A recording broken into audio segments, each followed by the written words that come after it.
We're about 2 minutes in. So welcome everybody. Hope everybody's having a good week so far. It has been an exciting 48 hours. Since we last got together, we were thinking about starting to vaccinate 75 and older, and now we're pretty much going to vaccinate everybody in America with no vaccine. So that makes it more exciting. So we'll get into all that in just a second. But it definitely has added a degree of difficulty to the last couple of days, and I'm sure has increased the number of phone calls coming into everybody's office as the public is starting to get more and more confused with mixed messaging going around. So we're going to try to cover all of that and go through all the details that I'm aware of at this moment. I actually don't have a huge agenda today. I know LJ has a couple of items, so hopefully we'll have some time for discussion because I'm sure there's going to be several questions and points about the vaccine. So as far as where we stand, as far as the numbers go, I would say we're similar trajectory, but not rising quite as fast, which is good. It appears that when they redid the modeling locally through the Clinical Translational Science Institute folks, that it actually appeared much better than when they did it initially. I think they overestimated the effects of the holidays. They were assessing that the effects, but basically they weren't taking into account that we were as far out from the holidays as we are now. And as it appears, we will see a slight increase over the next couple of weeks, but the hospital census should, if we stay on that trajectory, remain at a level that we can accommodate. So we should not reach the point where we exceed our surge census capacity. Now, that doesn't take into account that there's still lots of stress on staff, that we still have staff that are going out with illness at a pretty high rate, as I'm sure many of you are experiencing yourselves. But it does mean that at least as things stand at the moment, and as everybody kind of keeps joking, but is true, partially dependent on how far the Bills go in it's really been a tough couple days, guys. I don't know what to tell you. But how far the Bills go in the playoffs will actually have a direct effect on our trajectory of infection, is the anticipation because of watch parties and the like.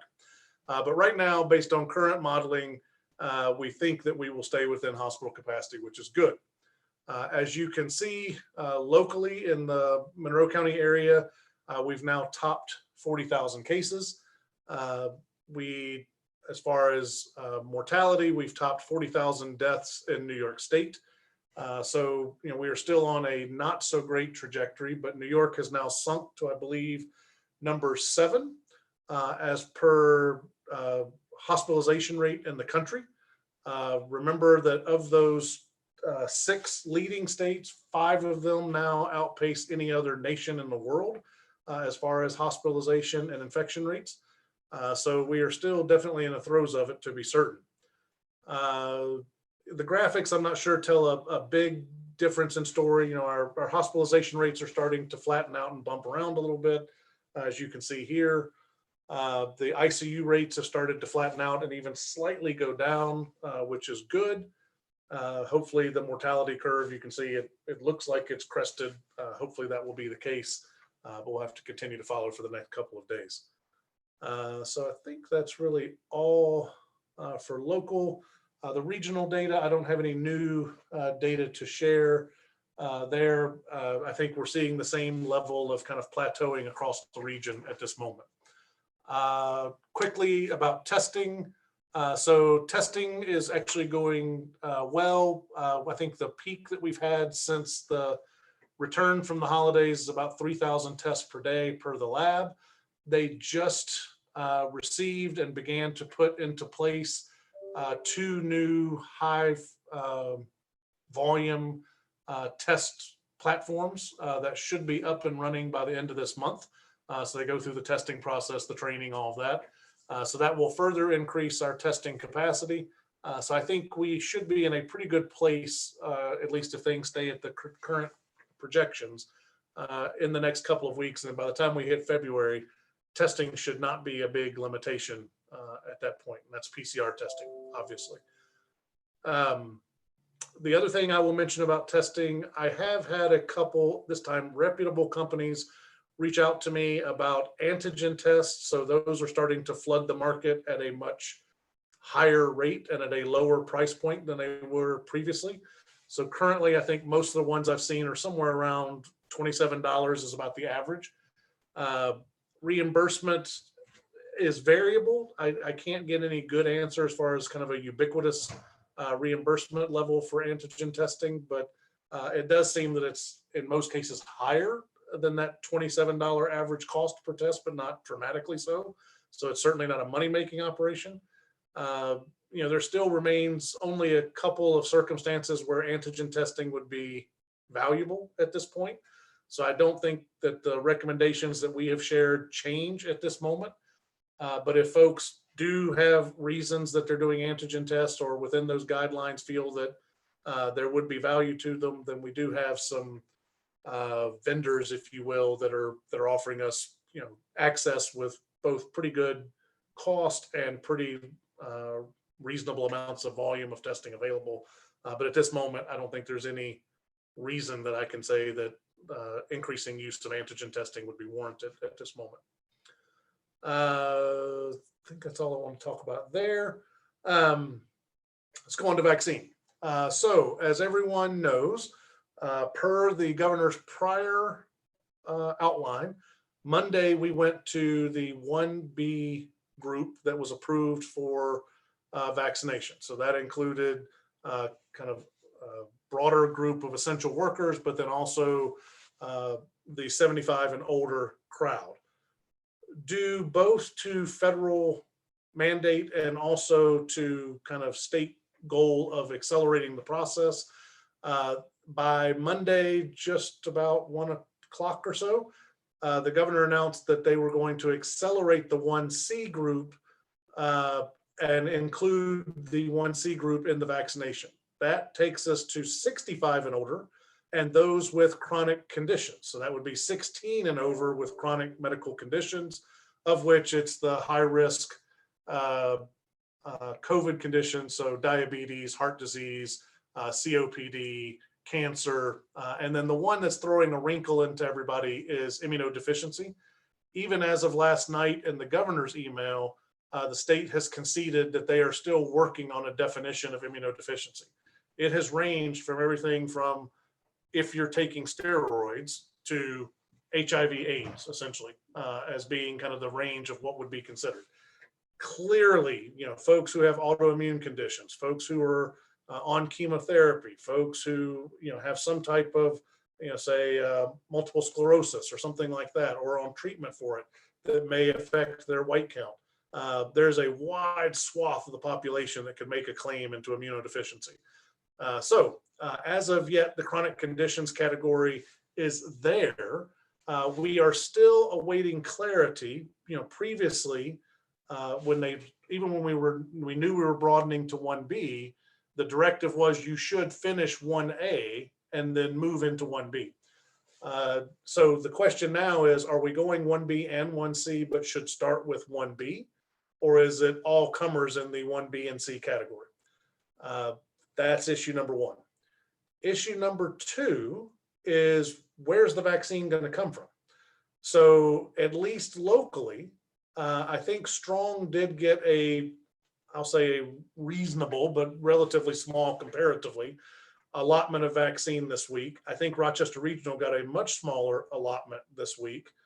FF Thompson got on the order of a couple hundred doses. I think Noyes may have gotten 100 doses, but no other UR affiliate hospital got any. And there is no more vaccine delivery planned for this week that we are aware of. So at the county, the vaccine allotment that they had been spoken for. So a lot of the county clinics had already been full and they had not planned to receive any other vaccine. The state, so that's one issue. We don't have vaccine flooding the market at the moment. So even as the number of people that are available for vaccination goes up, the amount of vaccine has not changed. So that's an issue. Number two, they have started to devise these pods in the region. So for instance, Wegmans will take on a swath of the essential healthcare workers. Community pharmacies will likely be assisting with the general public, meeting the age category and or chronic medical conditions. The hospitals will be switching focus to patient populations. The county is going to work on first responders, EMS, fire, firefighter, or EMS, fire, police, and the like. And then the state pod, which has yet to be opened, but is supposed to be opened this week. We don't even know where it's going to be opened at the moment. It was a little bit unclear to me exactly what the state pod's focus was going to be, whether it was just going to be all comers or whether they were going to take a swath of the population as well. So that throws a wrinkle into it. We also have heard from many of you and have heard even at the task force level that practices that had registered with the state to administer vaccine have received at least readiness kind of emails. I have not seen one myself, but it sounds like a few folks had actually received emails kind of, here's the things you need to prepare and do in anticipation of receiving vaccine. So, long way of saying, at the same time all this is going on, this raises two issues. Number one, how do we identify the folks who are eligible for vaccination and reach out to them and get them in? Clearly, there's going to be a ton of those folks who start calling. Fortunately or unfortunately, the state website has been extraordinarily well publicized, but there's been a little bit of a downer, if you will, about how that functions. Because even if it identifies you, it just says, here's the places you can go to get vaccinated. It doesn't say they have vaccine. It just kind of points you in that direction. And so people start calling. There's already been news stories or social media posts of people who went on the website and called every one of the places that were identified on the state website and couldn't get an appointment. So it's creating some tension amongst the public.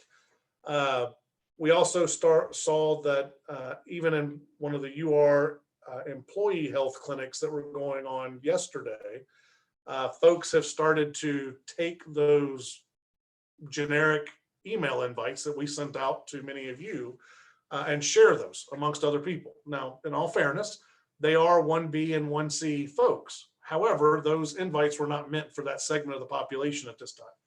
So several folks actually got on the website and registered for time slots and then showed up for vaccine appointments yesterday. But because it was an employee health clinic, they weren't prepared for all of the registration materials and all that they had to do.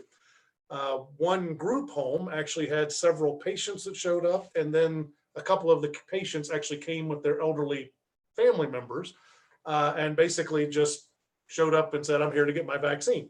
As you can, and none of those folks, many of those folks didn't have any ID or anything else, so they just kind of showed up for registration.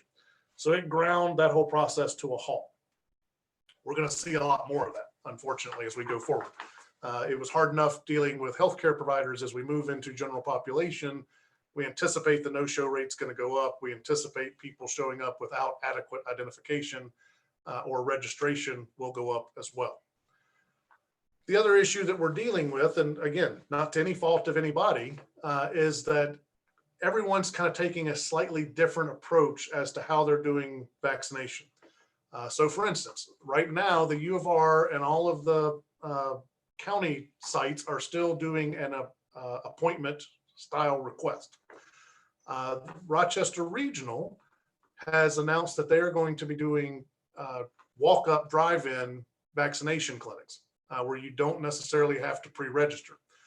Now that throws a wrinkle into it. It's interesting in that, it obviously doesn't require a facility or location, and maybe it's even folks are quarantined in their cars, so that's even better. However, a little bit of concern is how do you monitor people for post-vaccination reaction or anaphylaxis if they're sitting in their car in a parking deck or parking lot. But people may read that as, I can just show up. They're going to open a clinic on Thursday and I can just drive up and get my vaccine. But as you can imagine, that may be a traffic jam of epic proportion when that occurs. So we're going to be playing all this out and kind of seeing how it goes over the next couple of days. The other issue that if I've heard from a couple folks, but if it hasn't occurred to folks yet, I suspect it will come very quickly. Every site that was getting vaccine early on was very tenuous about requesting more vaccine than they could use, because the state has been very adamant that if you don't use it within the week that you get it, they will reclaim it essentially. And if you don't use the vaccine that was allocated to you, that it may decrease or adversely affect your allocation the next time. So it's already started concerning people that they don't want to over ask. They want to, start small and then increase. We had the conversation yesterday. I confirmed with Nana Bennett, who's overseeing the Finger Lakes region. The state has given the task force the ability to reallocate vaccine within the region. And in fact, we now have an email address. We can share it on the email that goes out today, where if your practice gets vaccine, but is not going to be able to use it this week, you can email this task force group and they will arrange to get the vaccine reallocated to another site that can administer it this week. Because of this, the exact phraseology from the task force is folks should be optimistic in their projections as to how much vaccine they can administer. Right now, we're anticipating that we're going to have more vaccine administration capability than we are going to have vaccine, probably for at least the next week or two. So therefore, the ability to reallocate will probably have open slots that are just waiting for vaccine to come. So if and when any of you do get requests for, putting in how much vaccine you want, I wouldn't necessarily say order 10,000 doses, but I also wouldn't just order 100 doses either. So I would be a little bit more aggressive than that. My understanding is you have to order at least 100 doses of Moderna. I don't anticipate any of us getting Pfizer.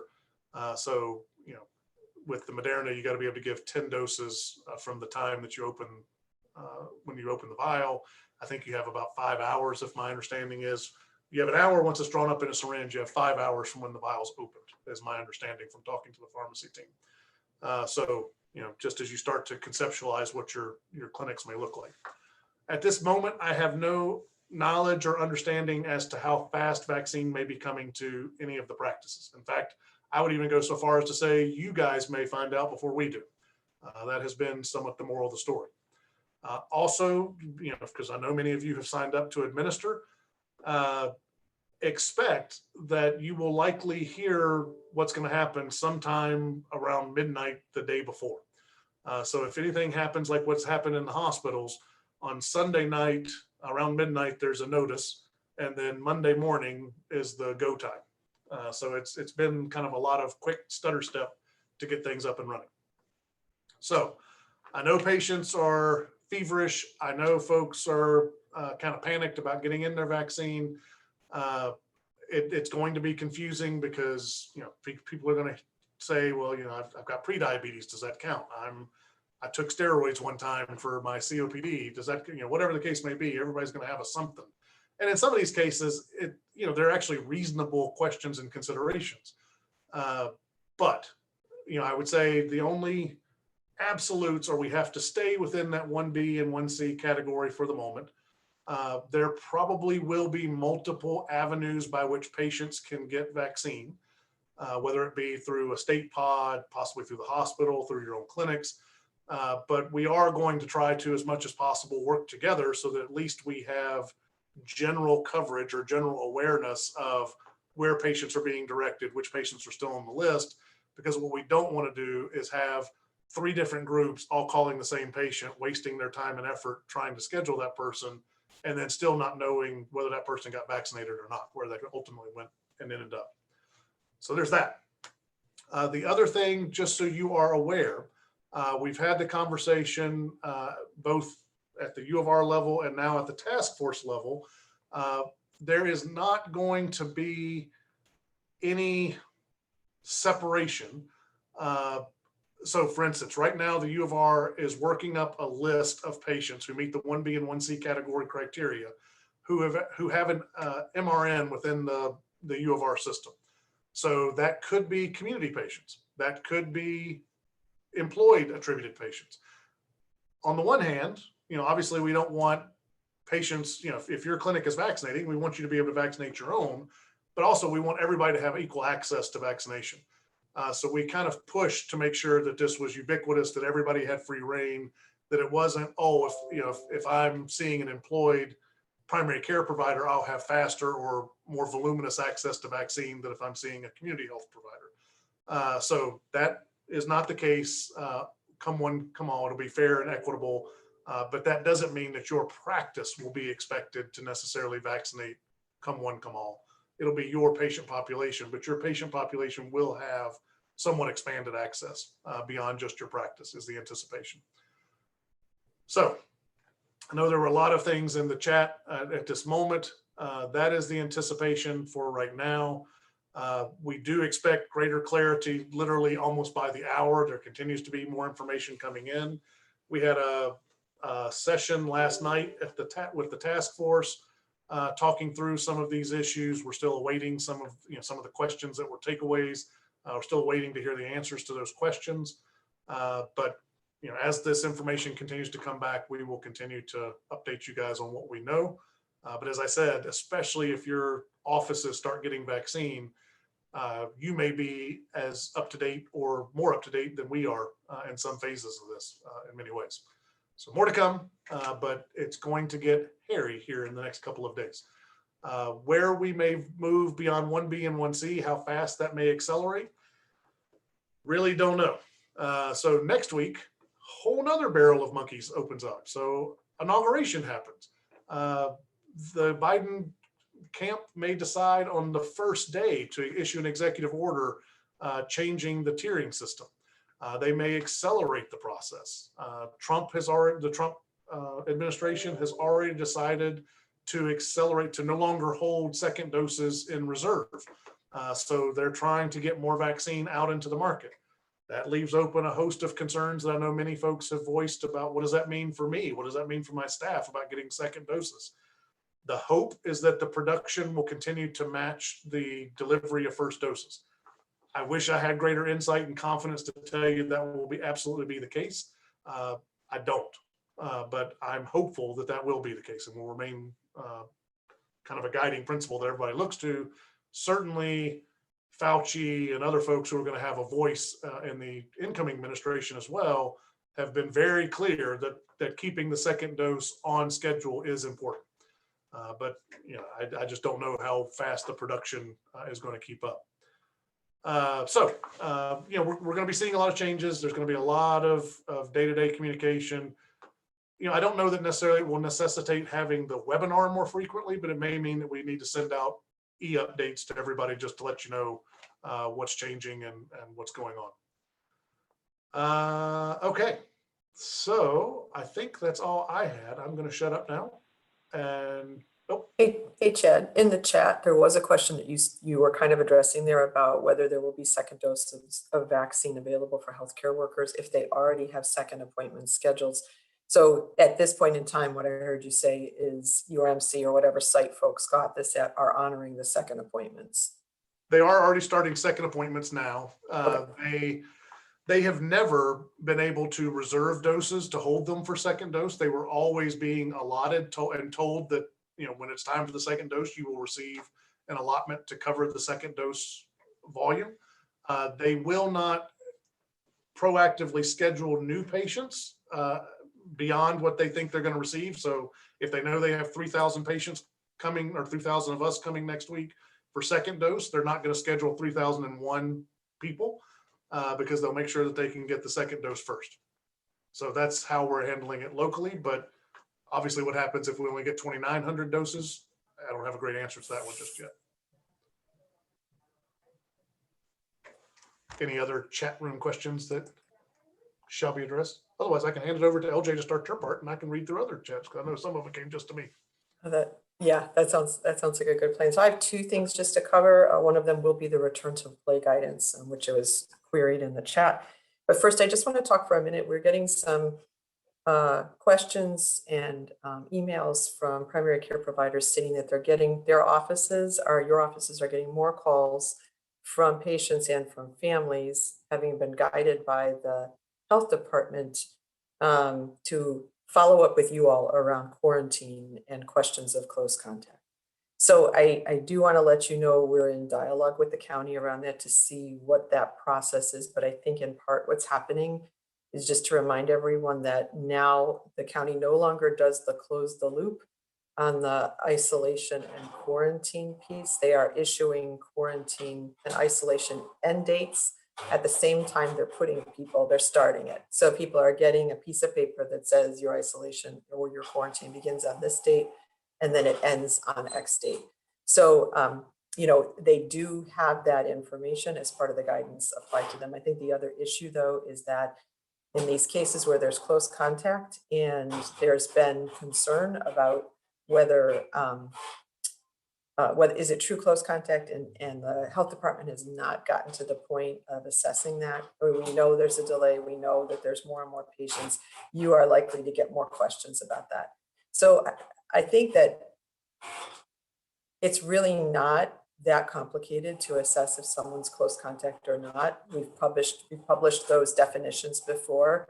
I think we are kind of all in this together, and it does help if we make sure that people who have been close contact get the guidance to quarantine, and then anticipate at some point contact from the health department. So I would just say to all of the community providers and their staff that you are well within the scope of your practice to give that advice.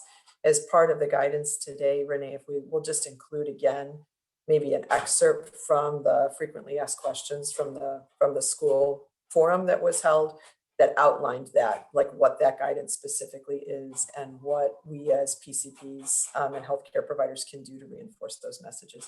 If you're really getting things that are out of the ordinary or are very complicated and don't seem appropriate, go ahead and send them my way, and I will continue to address this when we sit with the county at these collaborative meetings.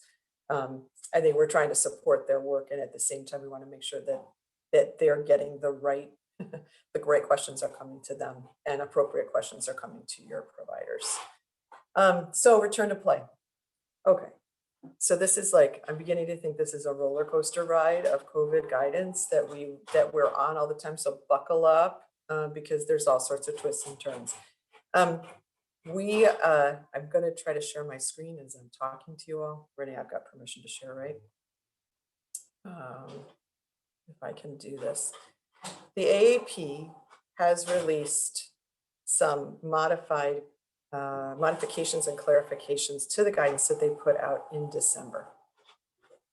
So I'm sharing this now. So you're going to see a newly revised algorithm, and I just want to walk you through that.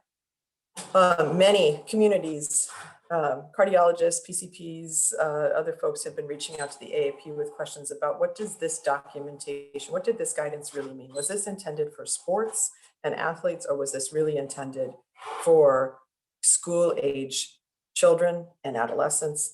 And did it apply to physical education as well as sports? And so those of you who are members of the AHP will likely have received an email in the early hours of the morning today that specified answers to those questions.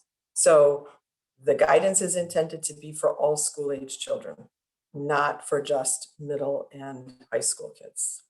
It is intended to be specific to PE as well as to sports. It is intended to bring patients in for in-person evaluation by their PCP following COVID infection. And they have clarified that, in fact, the day delineation of what constitutes mild symptoms or versus moderate symptoms is actually 4, not our more liberal interpretation of what was a vague statement initially. So it is actually mild or no symptoms is less than 3 days, less than or equal to 3 days of high risk symptoms. Moderate symptom category is greater than or equal to 4 days. So this is a change from what we did. You'll remember ours was less than or equal to 4, greater than or equal to 5.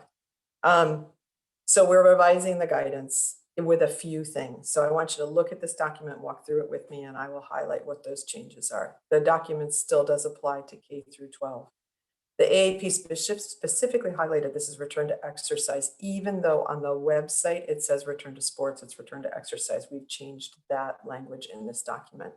You'll see in the first paragraph that the quarantine day range has changed. It used to say that close contacts with exposure to COVID-19 are restricted from participation for greater than or equal to 14 days. Now it's greater than or equal to 10 days because of the change in New York State guidance and Monroe County and the Finger Lakes region around quarantine. Okay, so that is different on this. Essentially, almost everything else is the same on this document with the exception of the change in the mild versus moderate symptom category. I just want to call it again to folks. The real key things about these buckets are that middle category of moderate symptoms are significant enough symptoms that would nearly land this patient or did land that patient in the hospital. This does not refer to the respiratory symptoms or cough. This does not refer to sort of a general malaise. This is significant symptoms, and it's highlighted below there. Fever, myalgias, extreme or profound lethargy, okay? The other thing that's new or different is in acknowledgement of many of the concerns that you all have had and the fact that this is in fact generating a significant increase in volume to pediatric cardiology. The team has now added a box that is here that says that for patients who fall into the mild or no symptom category, but who screen positive for a cardiac symptom or for one of the symptoms on the assessment, that the PCPs can consider just obtaining an EKG plus or minus referral to cardiology. I think that all of you have been asking for that. It's what our past practices have been. And so that also will allow for more of a focus for that middle bucket of kids who have had moderate symptoms or higher risk, or those who are really screening positive with some significant worrisome symptoms to get into cardiology for assessment and evaluation.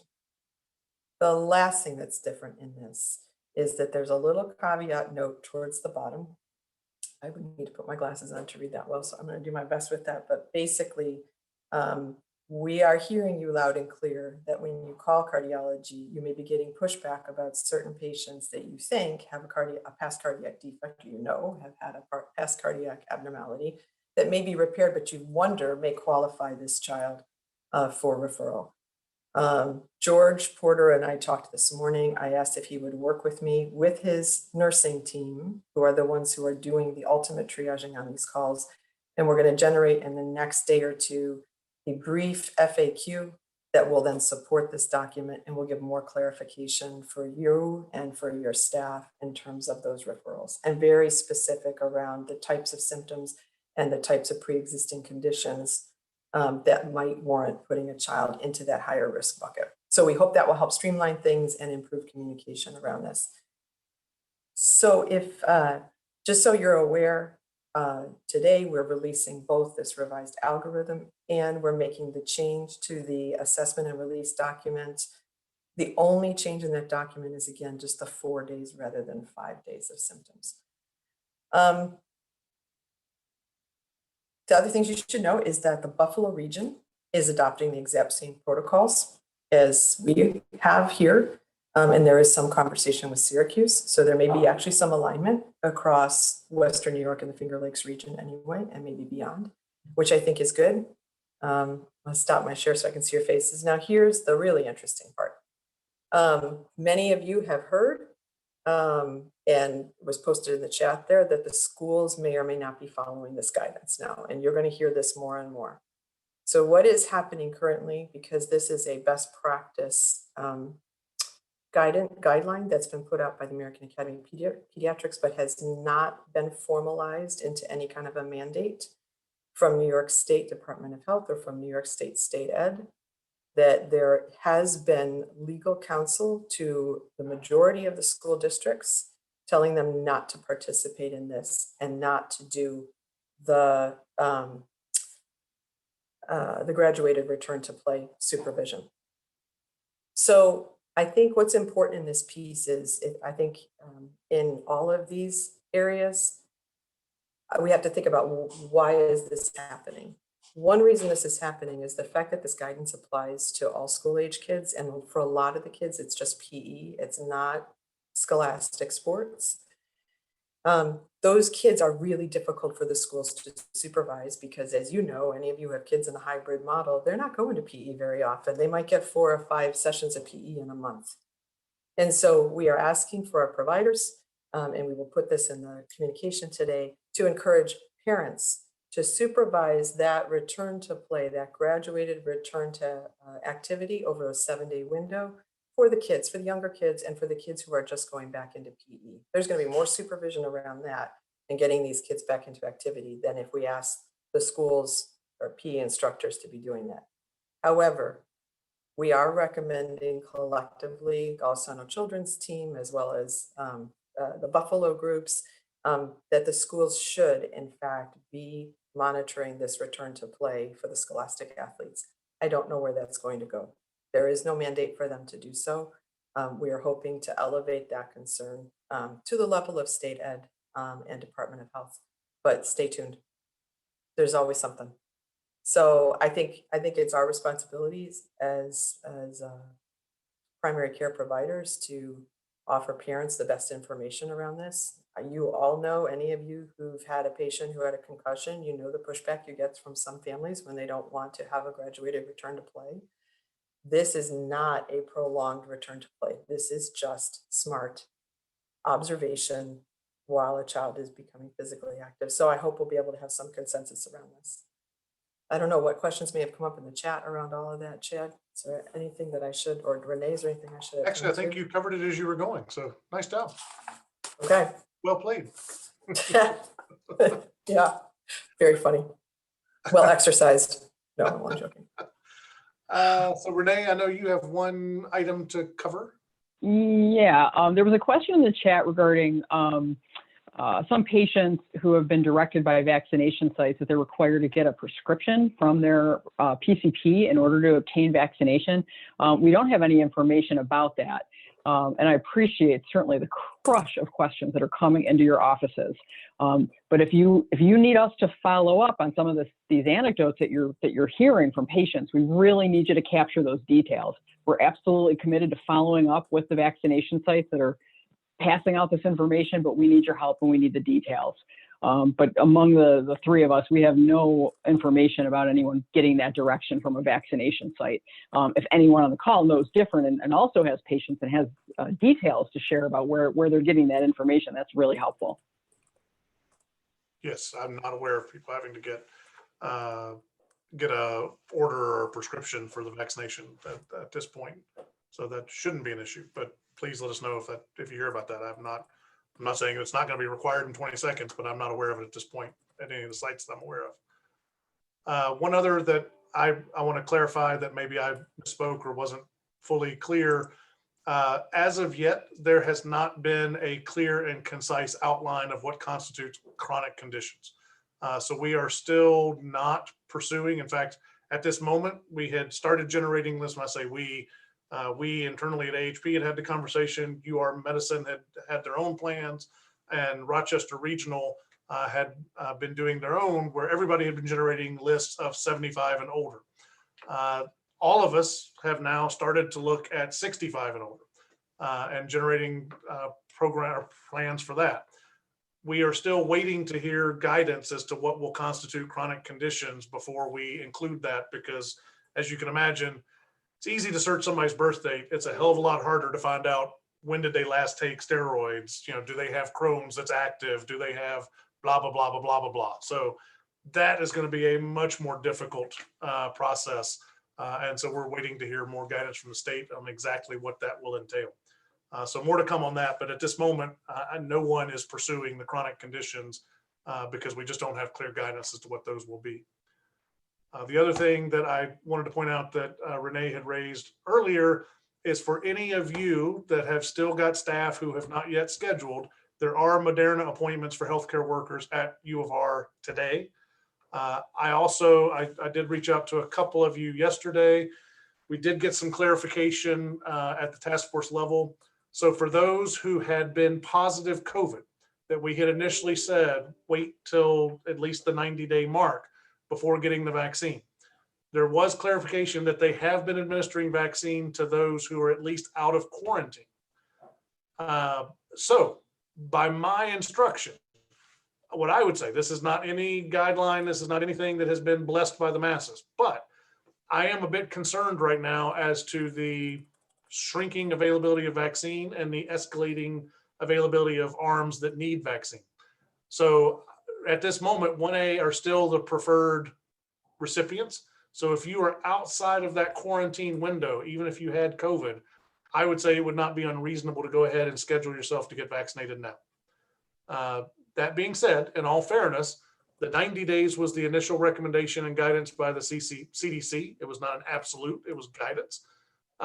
There has been further data that just came out within the last several days that showed that after primary infection, you probably have immunity for up to 8 months at least. So, you know, you're still inside that window most likely, but just because I don't know what's going to happen in the near term with vaccine availability, all 1A providers, which is pretty much all of our teams that have any patient-facing roles, are candidates.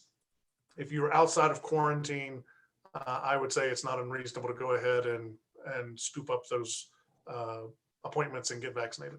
So there you go. Heard it here first. Take that for what it's worth. I think that answers everything. I did see a couple other things. Looks like LJ is taking care of those by the moment. So I think we're caught up in the chat room for the moment. LJ or Renee, any other points of coverage? I'm sorry if I missed it, Chad. I'm doing a million things at once here. Did you mention next week's schedule for calls being Tuesday and Thursday? Yeah, so Monday is Fantastic. a holiday. So hopefully everyone will be doing happy things, or at least just not working or not listening to us drone on.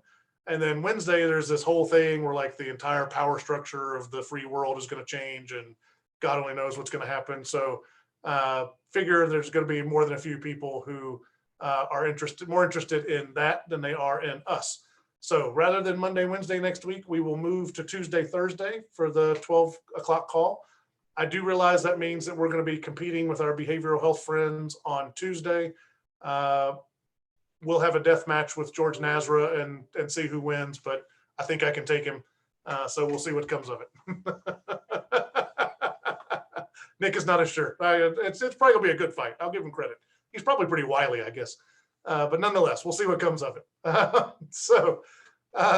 I know it doesn't seem like there any days a holiday anymore, but nonetheless, it will be a government holiday.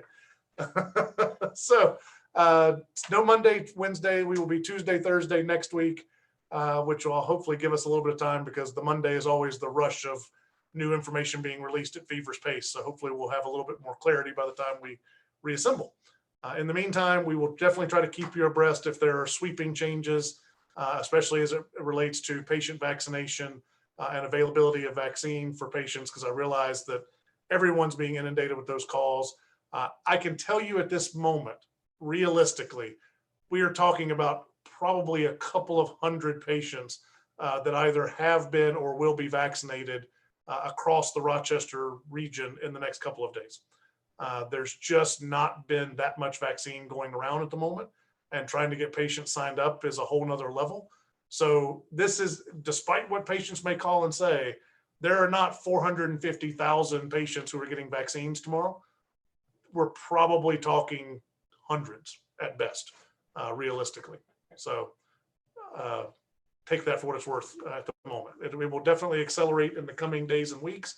Even the governor issued the statement encouraging patience among patients because it's going to take some time to get all this done. So while the doors have opened, it doesn't mean that there's welcome gifts to hand out at this moment, and hopefully that will change in the coming days. Okay. Any other questions that folks have?